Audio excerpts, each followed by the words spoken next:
A memoir by two former Trump 2016 officials paints then-candidate Trump as a hot-tempered, screaming tyrant with a bottomless appetite for junk food, said The Washington Post on Saturday.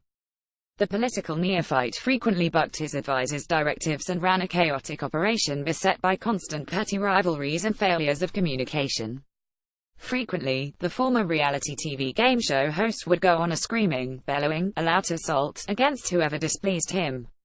Sooner or later, everybody who works for Donald Trump will see a side of him that makes you wonder why he took a job with him in the first place, wrote former Trump 2016 officials Corey Lewandowski and David Bossie. His wrath is never intended as any personal offense, but sometimes it can be hard not to take it that way. The mode that he switches into when things aren't going his way can feel like an all-out assault. It'd break most hardened men and women into little pieces. One particularly vicious blow-up came when Trump learned during a helicopter flight that then campaign chairman Paul Manafort suggested that Trump should do fewer TV appearances and let him speak for the campaign. Trump ordered the helicopter pilot to decrease altitude so he could call Manafort on his cell phone. "Did you say I shouldn't be on TV on Sunday? I'll go on TV anytime I GDDMN FC King want and you won't say another FC King word about me," Trump reportedly yelled. "Tone it down. I want to turn it up. You're a political pro. Let me tell you something. I'm a pro-life. I've been around a time or two. I know guys like you, with your hair and skin." Lewandowski is particularly effusive in his gushing praise for his former boss, the Post said, calling the unhinged helicopter outburst one of the greatest takedowns in the history of the world.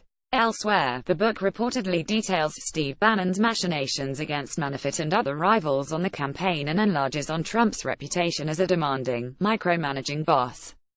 At one point, Lewandowski was reportedly so ill that he couldn't stay awake, falling asleep during a campaign plane trip. He awoke to Trump telling him, "Corey, if you can't take it, we'll get somebody else." The book also recounts the president's bottomless appetite for junk food, a typical dinner from McDonald's consisting of 2 Big Macs, 2 Filet-O-Fish sandwiches and a chocolate malted. On Trump Force One there were 4 major food groups: McDonald's, Kentucky Fried Chicken, pizza and Diet Coke, wrote Bossie and Lewandowski.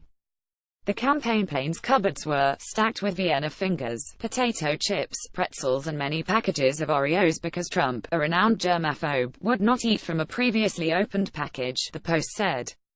The president is reportedly fussy about his meals and wants them hot and at specific times, making the task of planning them as much of a priority as all other campaign activities. The orchestrating and timing of Mr. Trump's meals was as important as any other aspect of his march to the presidency, the authors said. In another episode, Lewandowski describes how staffer Sam Nunberg was purposely left behind at a McDonald's because Nunberg's special order burger was taking too long, the Post recounted.